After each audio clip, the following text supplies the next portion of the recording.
they were talking about pornography and masturbation, and she had said, like, for guys, it's really easy to, go into a community with guys and then really just like start a community around accountability for this. But for women, it's like an island.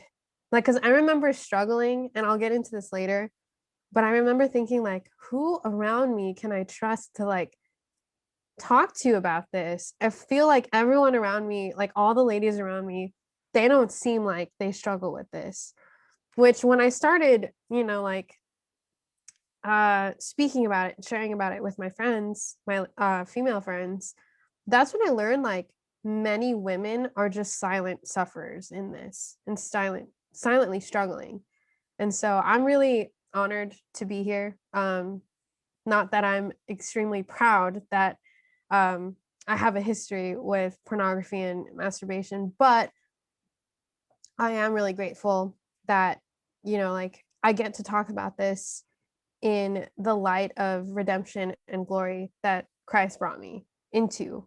Um, and in hopes to inspire many women to go seek accountability and healing and redemption of their own through Christ. And so it's a real issue that women don't get to talk about.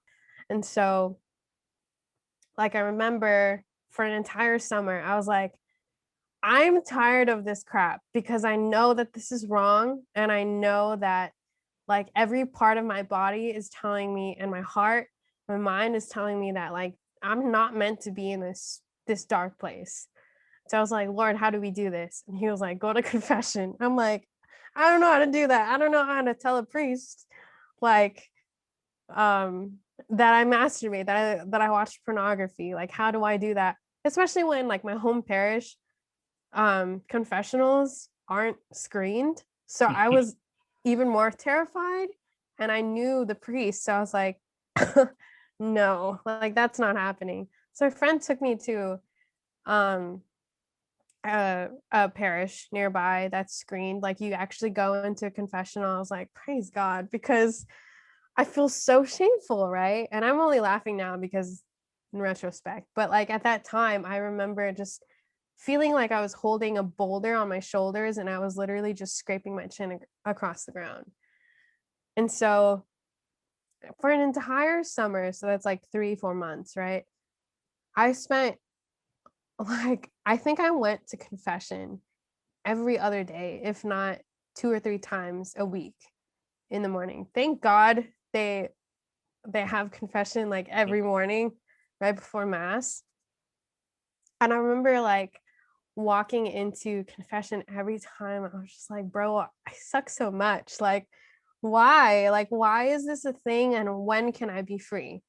And it was kind of toward the end of the summer when it was kind of always this priest. I realized that the times I was going, I was always met by this priest who was like very tender, very gentle with me. He would always greet me as my beloved daughter. And I was just like, how do you say that when I just suck as a human being, Jesus? And so um I kept coming back, and he told me this one confession that he was like, I want you to realize something, that I don't care how many times you have to come back. I don't care if it's tomorrow and the next day and the next day and the next day. Keep coming back to me, because I will always be waiting for you right here. And we are going to get through this together.